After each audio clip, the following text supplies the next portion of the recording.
Wiwu, wiwu, wiwu. Oh, hai. Wiwu, wiwu, wiwu. Sebagai pelanggan eksekutif BPJS Kesehatan, gua punya banyak cerita di rumah sakit. Dan salah satu cerita paling seru itu ketika gua mau cabut gigi gua. Ceritanya dimulai ketika gua nonton YouTube sambil makan bakwan. Di tengah-tengah nonton, ada sawi yang nempel di gigi geraham gua. Gua udah coba berbagai cara, tapi agak susah buat ngilanginnya. Nah, masalahnya ini nggak kejadian sekali dua kali. Setiap gua makan, pasti ada beberapa makanan gitu yang nyempil di gigi geraham gua. Lama-kelamaan gua mulai agak kesel. Jadi gua langsung datangin rumah sakit buat minta dokter gigi cabut gigi gua. Jadi gue pergi waktu libur kuliah. Gue ngantri, isi formulir, kemudian ke ruangan khusus gigi. Begitu pintu kebuka, gue langsung disambut sama bau yang jujur lebih horor dari bau menyan. Bau alkoholnya itu benar-benar tajam. Dan di sana, di tengah ruangan, ada kursi biru panjang yang kalau dilihat-lihat itu mirip kayak kursi penyiksaan gitu. Apalagi ada lampu yang besar di atasnya. Udah kayak alat interogasi gitu. Begitu gua duduk di kursi, gua langsung berdoa ke Tuhan gitu, pakai doa-doa yang gua tahu waktu SD. Terus gua minta otak gua buat mikirin hal lain gitu. Mikirin apaan? Temen gak ada, pacar apalagi, nilai rata-rata, pengalaman kerja gak ada. Ngapain hidup lu? Iya juga ya, ngapain gua hidup ya? Setelah beberapa menit nunggu, tiba-tiba dokternya berhenti dan ngeletakin semua peralatannya. Habis itu dia lepas masker dan ngejelasin sesuatu ke gua. Dokter ngejelasin bahwa biasanya ada kasus umum di mana gigi geraham itu tumbuh ke arah yang salah, tapi tetap harus dicabut. Soalnya itu bisa mengganggu pertumbuhan atau kesehatan gigi yang di sebelahnya. Tapi dokternya bilang kalau alat yang dibutuhin buat ngecabut gigi gua itu nggak ada di rumah sakit ini. Jadi makanya dia bakal nulis surat rekomendasi gitu buat bisa pindah rumah sakit. Dok, ini bisa dipakai buat cari kerja nggak? Setelah gue cek, rumah sakit yang gue datengin itu ada di peringkat C. Dan gue bakal dipindahin ke rumah sakit berperingkat B. Dari surat rekomendasi itu, gue tahu kalau misalnya gue baru bisa periksa 1 minggu setelahnya. Terus habis gue nunggu selama 1 minggu, gue langsung datengin rumah sakit yang diminta. Tapi di rumah sakit itu pun gue masih belum bisa dapat perawatan. Soalnya alatnya juga itu nggak ada di sana. Jadi mereka buat surat rekomendasi lagi buat pindahin gue ke rumah sakit yang lebih baik, yaitu ada di Makassar. Tapi kali ini waktu nunggunya itu jauh lebih lama. Itu sekitaran 1 bulan. Waktu 1 bulan ini menjadi waktu yang paling menyebalkan. Soalnya gua diapit oleh 2 hal. Yang pertama itu rasa nggak nyaman ketika gua makan. Dan yang kedua itu rasa takut ketika ingin mencabut gigi gua. Kalian pasti paham gitu, kalau tiap hari rasa takut ini makin lama makin membesar gitu. Dan setelah bertahan dari 2 hal tersebut, hari yang gua tunggu akhirnya tiba. Gua datang sendirian. Seperti yang diharapin dari rumah sakit tingkat A, fasilitasnya itu benar-benar beda sama rumah sakit yang ada di desa gua. Sebagai orang kampung, gua punya harga diri buat nggak dianggap kampungan. Jadi, rencana gua sederhana. Gua bakal perhatiin orang-orang. Gimana cara mereka ambil tiket, gimana mereka antri, dan kemudian gimana cara daftar. Tapi, terlalu banyak orang gitu.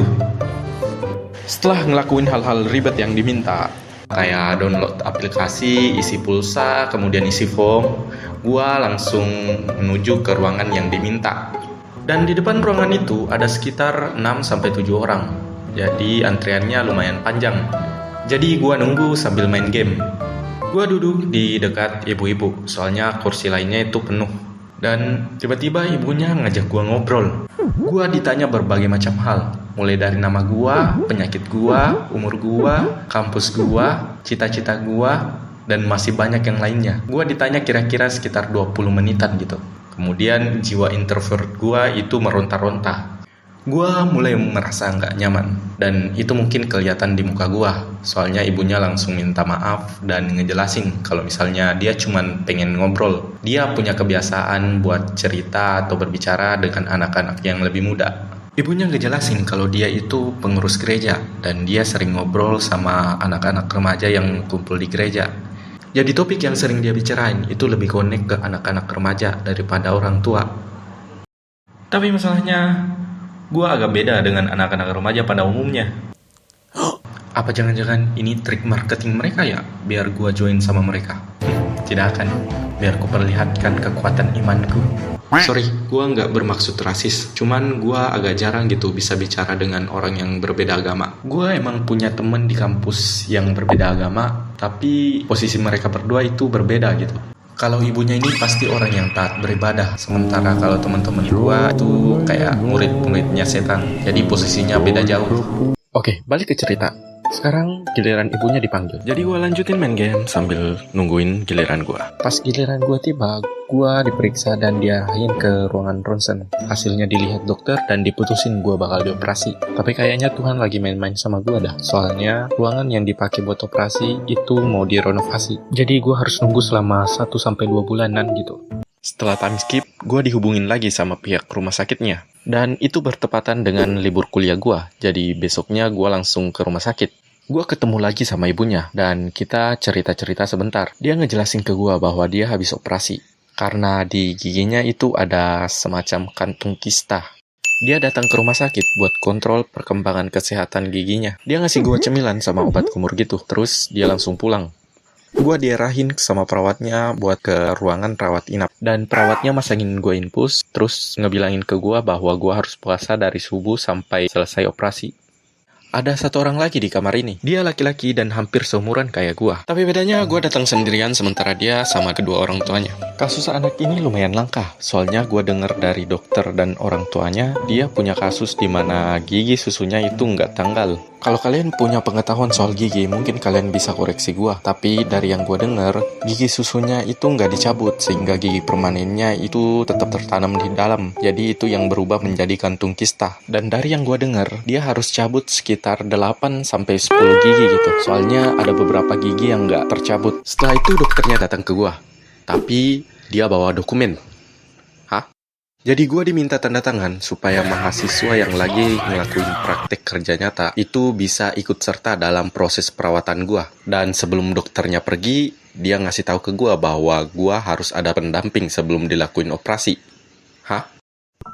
Gue rada panik, soalnya gue nggak punya keluarga di kota Makassar.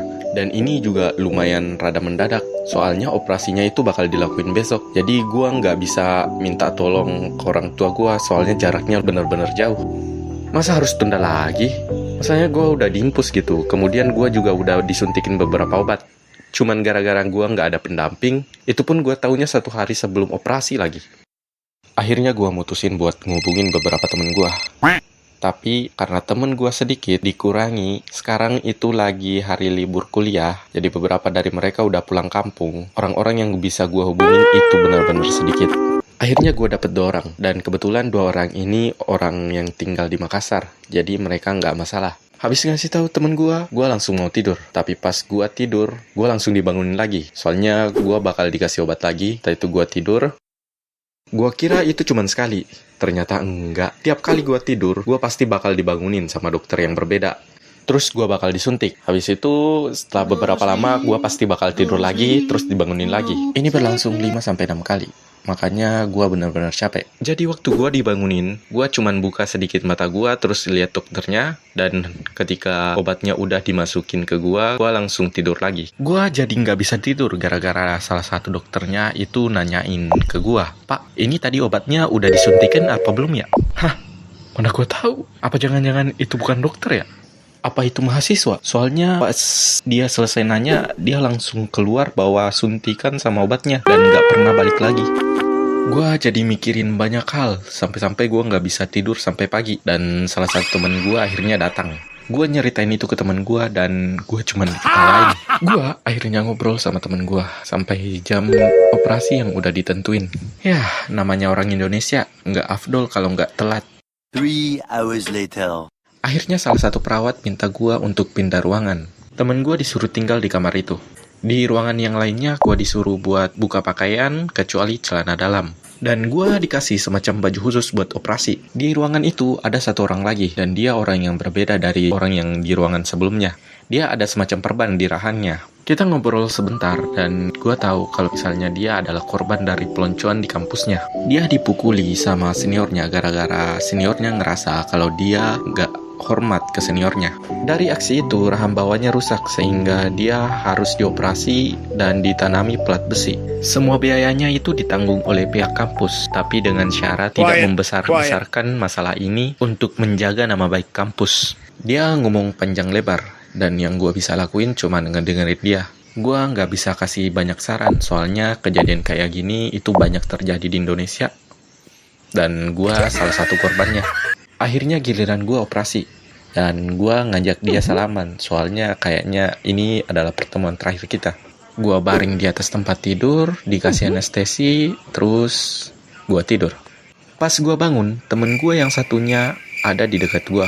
Gue langsung minta tolong buat ambil kresek gitu, soalnya gue ngerasa kalau seluruh tenggorokan gue itu penuh sama cairan. Gue langsung muntah darah gitu, dan mungkin gara-gara efek anestesi, gue selalu minta maaf ke temen gue. Pas efek anestesinya udah berkurang, temen gue nyeritain sesuatu ke gue.